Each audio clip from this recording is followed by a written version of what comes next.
Dear students आज हमने typical अब क्विक बुक की रिकॉर्डिंग की तरफ चले जाना है कि लेन देन के मामलात को कैसे रिकॉर्ड करते हैं, क्योंकि अब तक हम अपनी कंपनी फॉर्मेशन को मुकम्मल तौर पर पढ़ चुके हैं।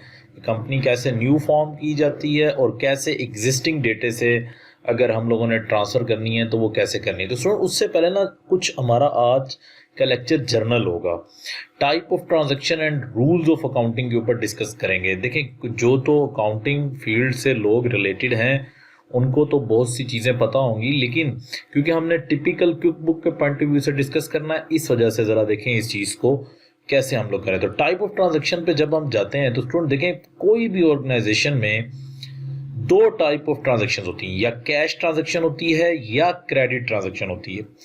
कैश ट्रांजैक्शन में अगर हम देखें तो दो इवेंट होते हैं, या कैश आता है या कैश हमारे पास जाता है। अगर क्रेडिट ट्रांजैक्शन में देखें तो दो इवेंट होते हैं, या उधार पे चीज़ें बेची जाती हैं या उधार पे चीज़ें खरीदी जाती हैं। ठीक है, अच्छा अब स्टूडेंट ज़रा फोकस ये करना है, मेरे पास जो कैश है वो तो बहुत जगह से आता है। अब मैंने कैश भी बहुत जगह पे देना होता है। अब स्टूडेंट जो तो कैश हमें डायरेक्ट कस्टमर देते हैं ना, डायरेक्ट कस्टमर देते हैं, ठीक है, उनके लिए मुझे कोई भी अकाउंटिंग के रूल्स को याद करने की ज़रूरत नहीं है।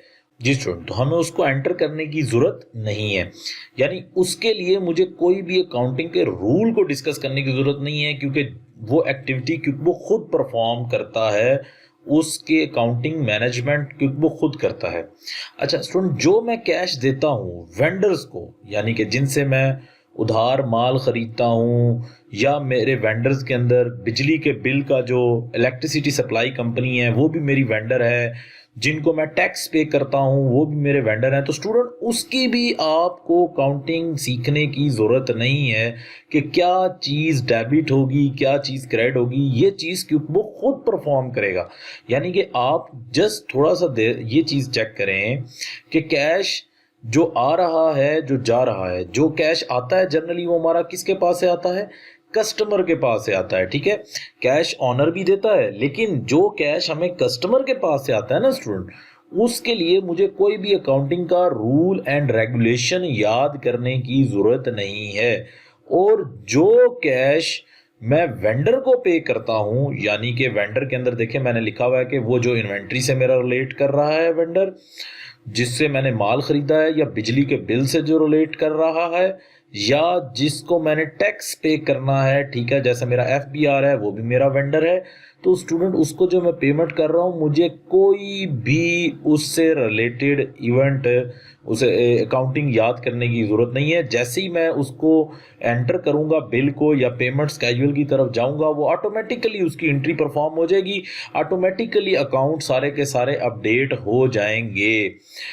उधार के ऊपर जो मैं माल बेच रहा हूं, उधार के ऊपर जो मैं माल खरीद रहा हूं स्टूडेंट, इसका भी इवेंट मुझे रिकॉर्ड करने की ज़रूरत नहीं है।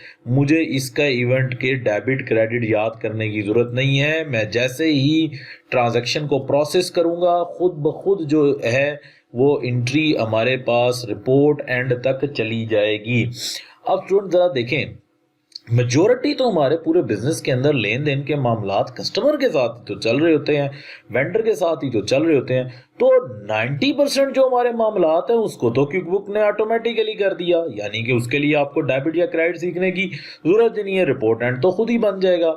लेकिन स्टूडेंट इन ट्रांजेक्शन्स के अलावा अगर कोई लेन देन के मामलात होते हैं तो उनको हम कहते हैं जर्नल एंट्रीज।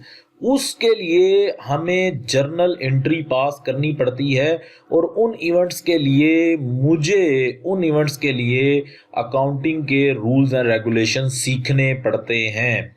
जैसे ऑनर ने मुझे पैसे दिए, स्टूडेंट देखें मैं इवेंट क्या बता रहा हूँ, ऑनर ने बिजनेस को पैसे दिए। अब ऑनर मेरा कस्टमर तो नहीं है, अब मेरे पास पैसे आ रहे हैं, अब मैं उनको कैसे लिखूं, उसके लिए मुझे स्टूडेंट जर्नल एंट्री पास करनी पड़ेगी। या मैं स्टूडेंट उधार के ऊपर कोई बिजनेस की कोई चीज ले लेता हूं इन्वेंट्री के अलावा, जैसे मैंने उधार के ऊपर एयर कंडीशन ले लिया, अब एयर कंडीशन मैं बेचता नहीं हूं लेकिन मैंने उनके पैसे देने हैं, तो उसकी भी एंट्री मुझे जर्नल एंट्री जो है वो पास करनी पड़ेगी, क्योंकि क्विक बुक ऑटोमेटिकली वही उधार की एंट्रियां पास करता है जो जर्नली हमारे वेंडर से रिलेट करती हैं, और वेंडर में इन्वेंट्री, इलेक्ट्रिसिटी और टैक्स जो है वो इन्वॉल्व करता हुआ हमारे पास नजर आता है। जी स्टूडेंट्स, तो हम उनको जर्नल एंट्रीज के नाम से जानते हैं। अब लेट्स सपोज के अब 90% इवेंट तो देखिए क्योंकि वो खुद डील कर लेगा। कोई एंट्री अगर इनसे बाहर जाएगी तो वो फिर हमें उसके लिए जर्नल एंट्री पास करनी पड़ेगी। अब जर्नल एंट्री पास करने के ना स्टूडेंट कुछ रूल्स हैं, उन रूल्स को मैं आपके सामने एक्सप्लेन करना चाहता हूँ। ठीक है, ये वैसे जो अकाउंट्स के बैकग्राउंड से होंगे उनको तो क्लियर कट पता होगा, लेकिन रूल्स क्या है? रूल ये है एंट्री का कि debit is must equal to credit. अच्छा, अब हम इसकी लॉजिकल चीज में नहीं जाएंगे, हमें सिर्फ डेबिट और क्रेडिट के वर्ड्स को जो है वो याद रखना है।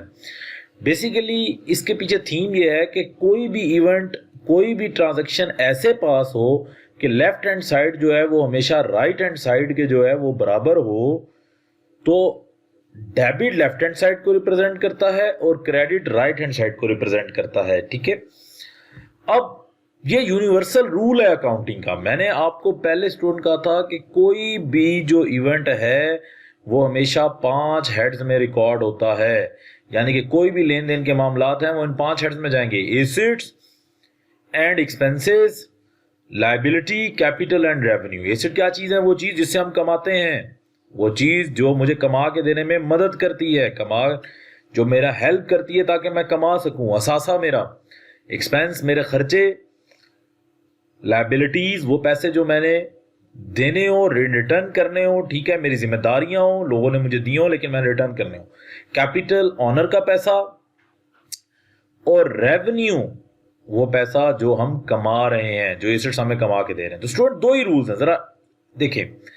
एसेट और एक्सपेंसेस जब हमें अपनी ऑर्गेनाइजेशन में बढ़ते नजर आएंगे तो हम उनको डेबिट कर दिया करेंगे, डेबिट हम उसको लिख लिया करेंगे, क्योंकि अभी हम क्विक बुक पे जाएंगे तो उसके ऊपर हम देखेंगे। और जब मैं उसको कम कर दिया करेंगे तो हम उसको क्रेडिट कर दिया करेंगे। ठीक है, when it decrease it become credit. ठीक है, जब वो दोनों कम हुआ करेंगे तो हम उनको क्रेडिट कर दिया करेंगे। ऐसे ही सेम लायबिलिटी, कैपिटल और रेवेन्यू जब बड़ा करेंगे तो हम इनको स्टूडेंट क्या कर दिया करेंगे? क्रेडिट, रिवर्स उसके। और जब कम हुआ करेंगे, ये डिक्रीज हुआ करेंगे तो हम डेबिट कर दिए करेंगे। तो स्टूडेंट दो रूल्स हैं। एसेट और एक्सपेंसेस जब बढ़ेंगे तो हम डेबिट करेंगे, जब कम होंगे तो हम क्रेडिट करेंगे। लायबिलिटी, कैपिटल और रेवेन्यू जब बढ़ेंगे तो हम क्रेडिट करेंगे, जब कम करेंगे तो हम डेबिट करेंगे। कोई भी लेन देन के मामलात में हमेशा ऐसे होगा कि डेबिट जो है वो क्रेडिट के इक्वल होगा। हर इवेंट की आपको एंट्री पास नहीं करनी। स्टूडेंट देखें, 90% इवेंट तो क्विक बुक ऑटोमेटिकली कर रहा है। कस्टमर से लेन देन के मामलात, वेंडर के लेन देन के मामलात, पैसे लेने देने, वो तो ऑटोमेटिकली कर रहा है। वो इवेंट जो इनसे बाहर होगा, जैसे मैंने आपको एग्जांपल दी, ऑनर आपको पैसा देता है, जैसे मैंने आपको एग्जांपल दी, फर्नीचर आप उधार पे खरीदते हैं, वो क्विक बुक उसके लिए आपको जर्नल एंट्री डायरेक्ट परफॉर्म करने को कहता है, आपको जर्नल एंट्री परफॉर्म करनी पड़ती है।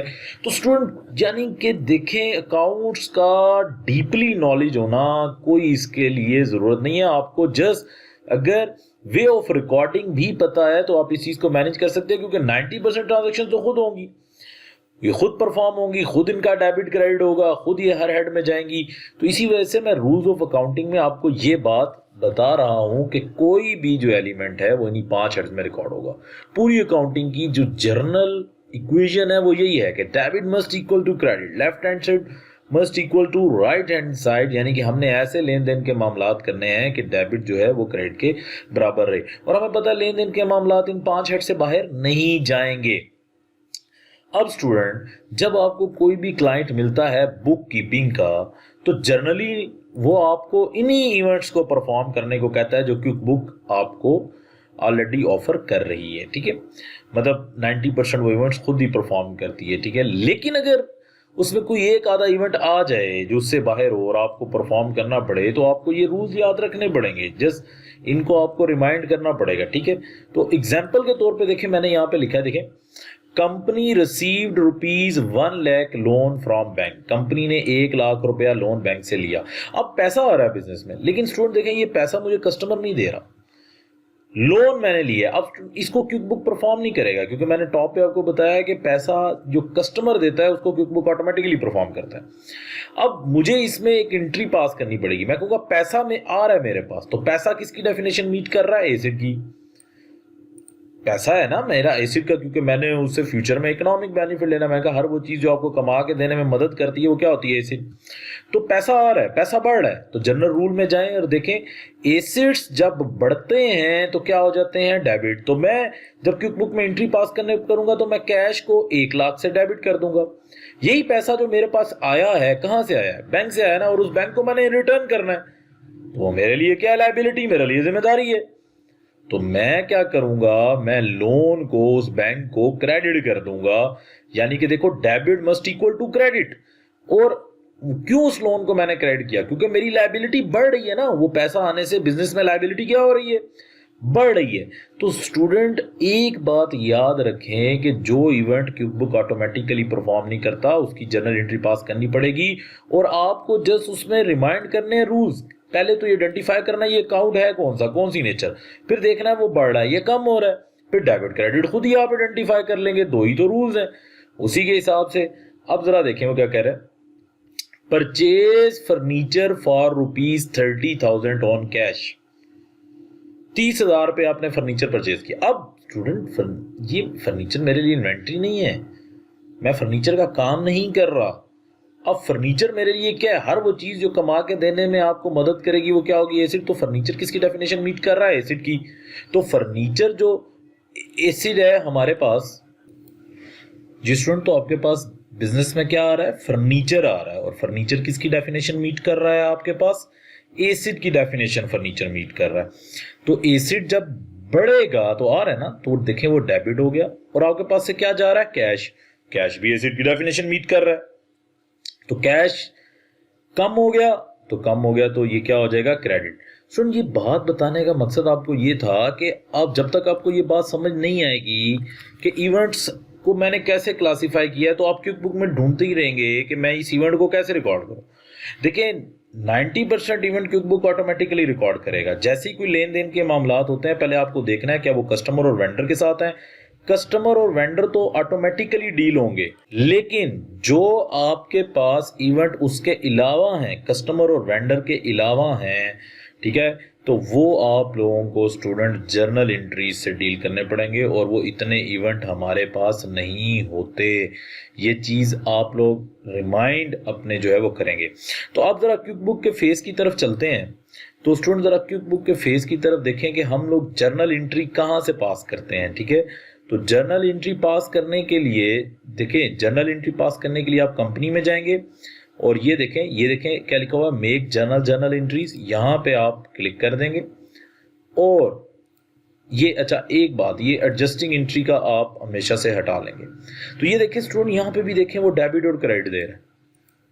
पहले आप अकाउंट सेलेक्ट करेंगे, उसी तरह के जी कौन सा अकाउंट डेबिट हो रहा है वो डेबिट करेंगे, फिर आप सेलेक्ट करेंगे कौन सा अकाउंट क्या हो रहा है, क्रेडिट हो रहा है, उसी तरह आप सिलेक्शन क्रेडिट की कर देंगे, और बस इसको सेव कर देंगे। अगर कोई कमेंट वगैरह देने हैं तो आप कमेंट भी दे देंगे, कोई उसे क्या कहते हैं कि इसको रिसेंट यूज़ करना है तो फिर भी आप वो सब चीज़ें, यानी कि जो भी चीज़ें अगर इसके साथ आपने कोई फर्दर चीज़ें और बताना चाहते हैं कि ये एंट्री क्यों पास की है, तो फाइल भी आप अटैच कर सकते हैं। लेकिन मेरा इस टाइम इस फेज दिखाने का मकसद ये है कि आपको ये बात पता लगे कि देखें क्विक बुक में रिकॉर्डिंग के सिर्फ 3 ही मैकेनिज्म हैं। देखें ये ज़रा दोबारा से देखें, ये वेंडर और कस्टमर, ये मामलात के लिए देखें ये पूरा फेज है।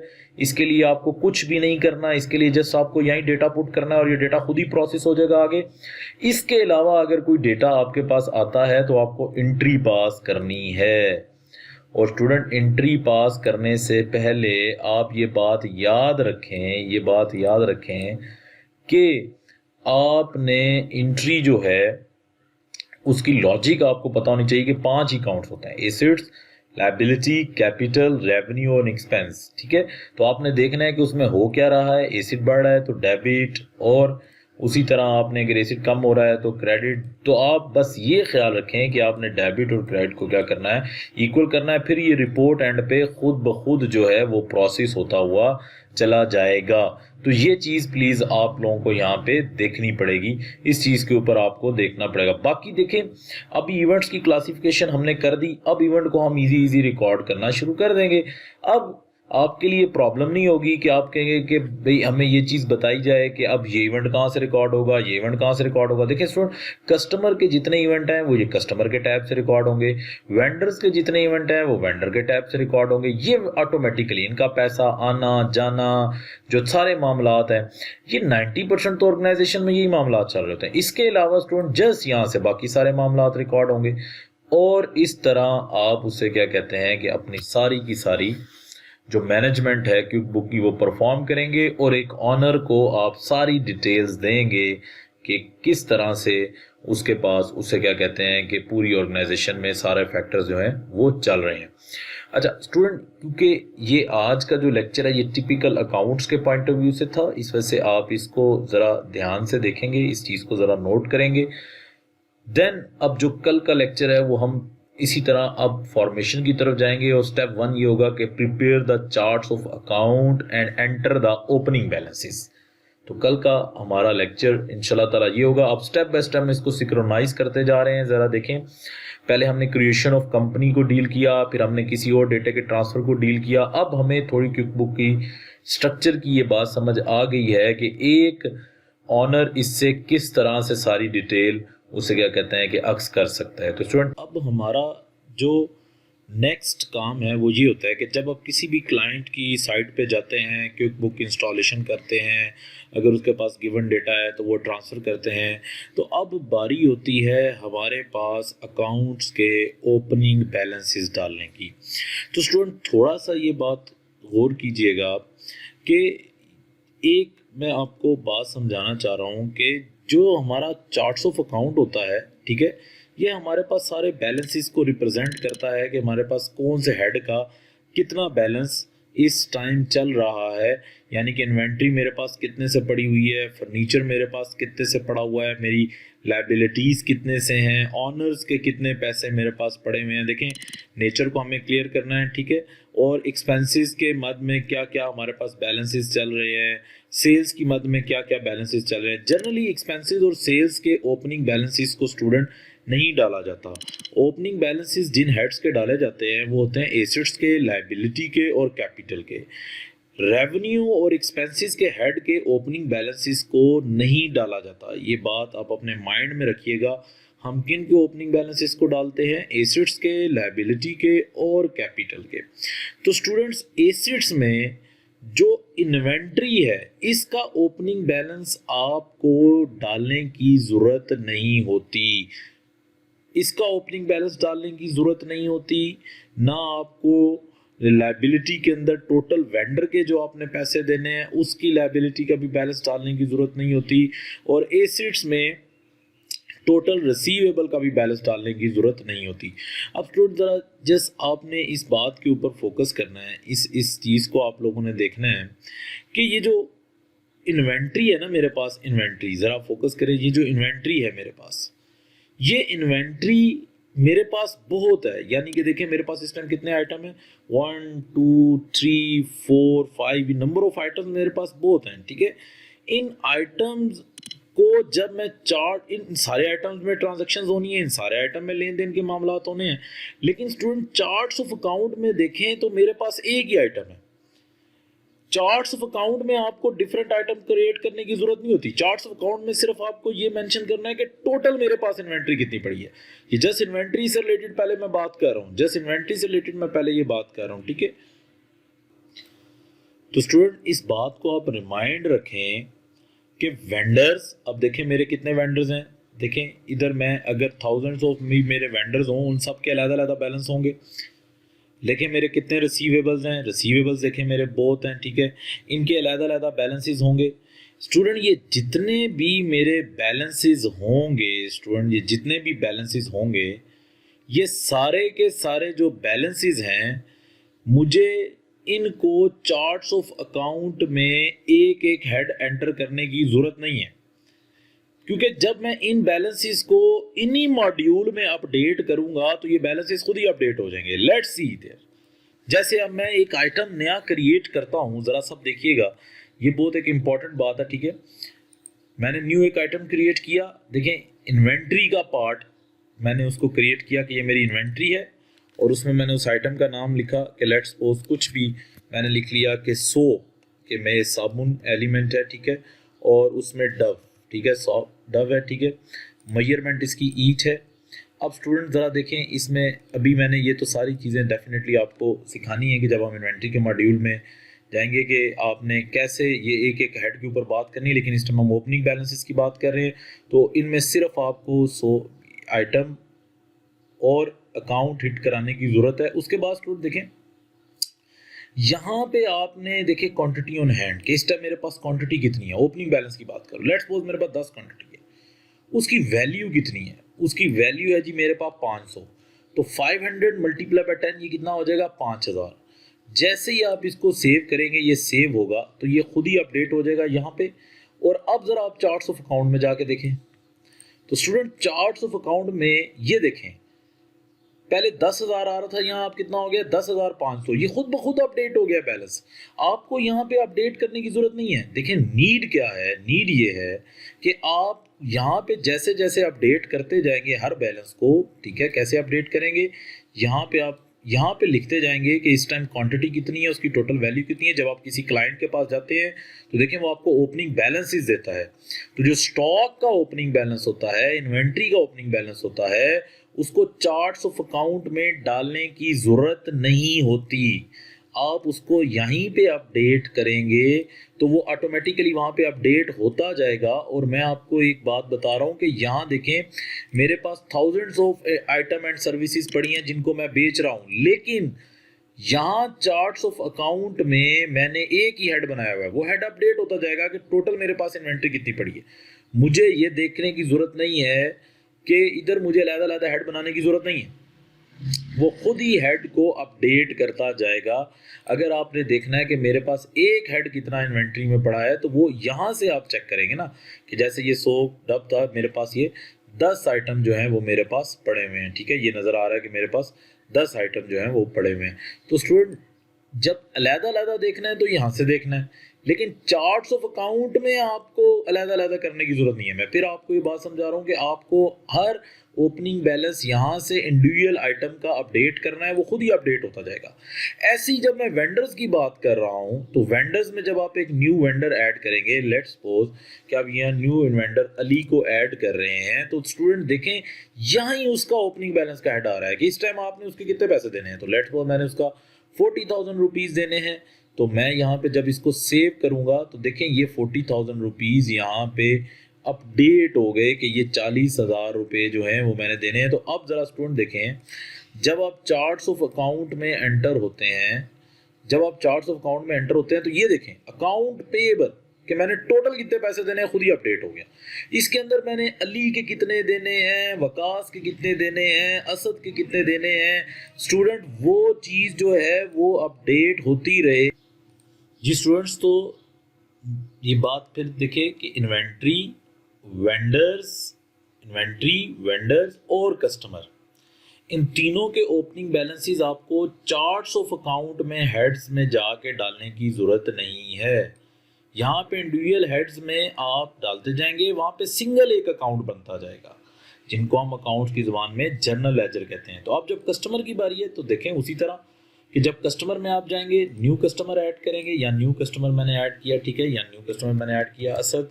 यहाँ मैं अब उसका जी आपको क्लाइंट कहता है जी इससे आपने 10,000 रुपये लेना, आपने 10,000 रुपया लिखा।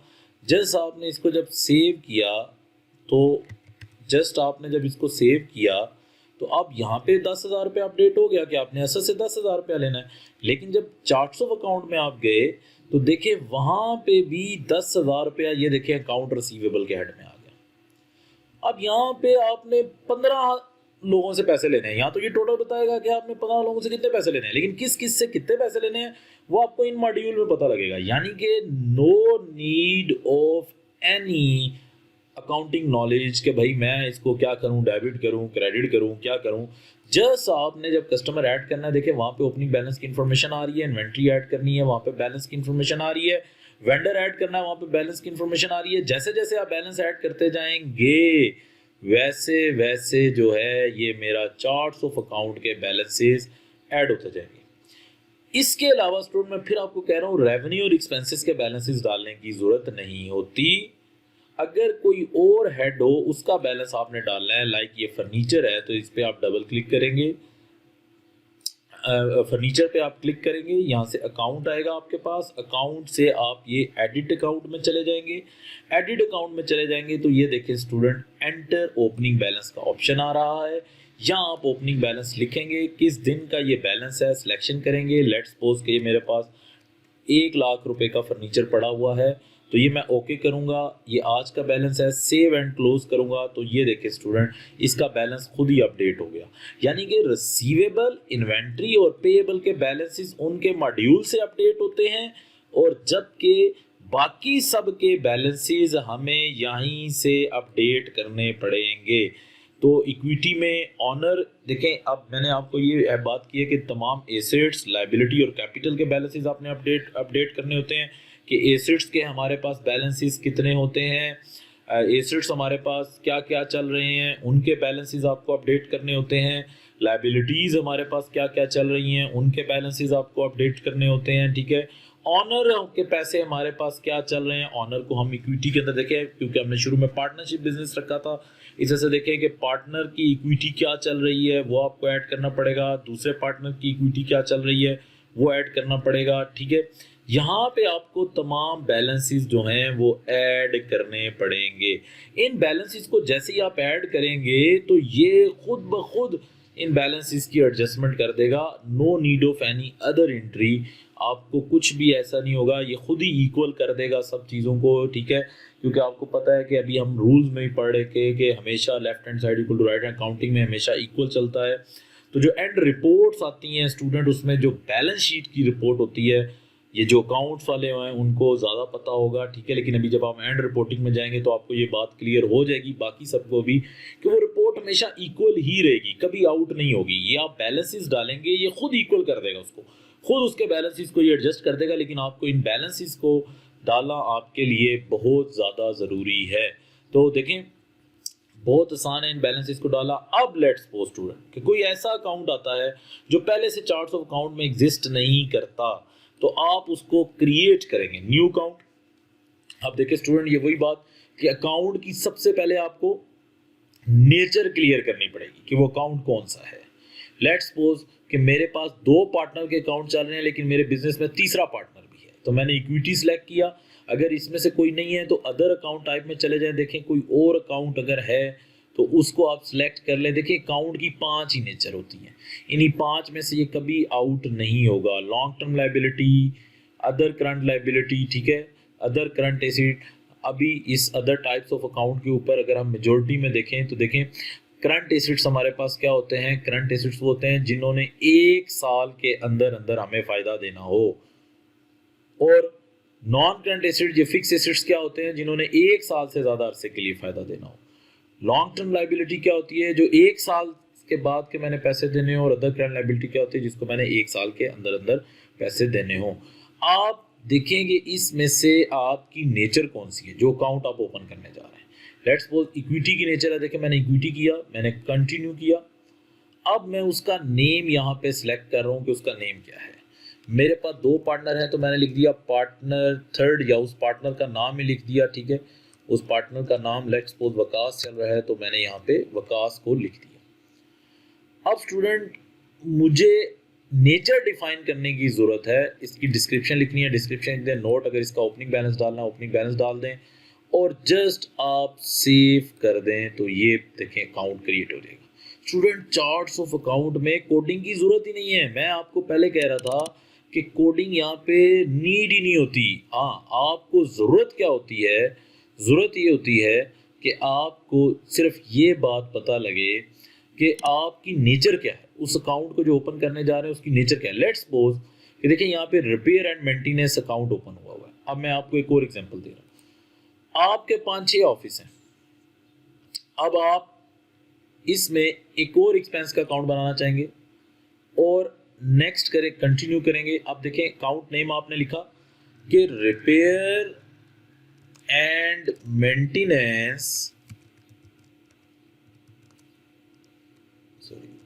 मेंटेनेंस आपने लिखा ऑफिस 1 कि ऑफिस 1 की मेंटेनेंस। देखें अभी आपने रिपेयर एंड मेंटेनेंस जो है वो क्रिएट किया हुआ है, एक अकाउंट आपका क्रिएट किया हुआ है। अब आप इसको सब अकाउंट कर देंगे, यानी कि मेन ये किस अकाउंट के हेड में है। देखें यहाँ पे स्टूडेंट, आप रिपेयर एंड मेंटेनेंस कर देंगे। अब होगा क्या कि कल को जब आप रिपेयर एंड मेंटेनेंस की रिपोर्ट लेंगे तो जितने भी आपके ऑफिसेज हैं उन सारे ऑफिसेज की जो रिपोर्ट है वो आपके सामने आ जाएगी, office 1, office 2, office 3, office 4 total. लेकिन आपको ये भी पता लग जाएगा कि ऑफिस 1 का कितना खर्चा है, ऑफिस 2 का कितना खर्चा है, ऑफिस 3 का कितना खर्चा है। इसको आप सेफ एंड क्लोज कर देंगे। तो देखें अब ये देखें ये क्या कह रहा है, देखें repair and maintenance main head है, उसके अंदर देखें सब हेड है। होता ऐसे है कि जब आप किसी कस्टमर की रिक्वायरमेंट के मुताबिक आपको चलना पड़ता है। क्लाइंट आपको अगर ये कहे कि यार मेरे तो 15 ऑफिस हैं, अब आपने हर 15 ऑफिस का रिपेयर एंड मेंटेनेंस अलग रखना है, तो आपको मेन हेड बनाना पड़ेगा, फिर उसका सब अकाउंट। लेकिन देखिए स्टूडेंट, कोडिंग की जरूरत नहीं है यहाँ पे। देखें एक लेमैन भी अकाउंट ओपन कर सकता है, लेकिन उसको पहले ये कंफर्म करना पड़ेगा कि वो किस नेचर से है। दैट्स व्हाई मैंने आपको अकाउंट्स के अंदर इतना इन्वॉल्व ही नहीं किया। मैंने आपको कहा कि आपको नेचर अगर पता लग गई, नेचर आपने डिसाइड करना सीख लिया, तो आप चार्ट्स ऑफ अकाउंट इजीली बना सकते हैं। और चार्ट्स ऑफ अकाउंट वो हैं जिसके अंदर सारी ट्रांजैक्शंस होनी है।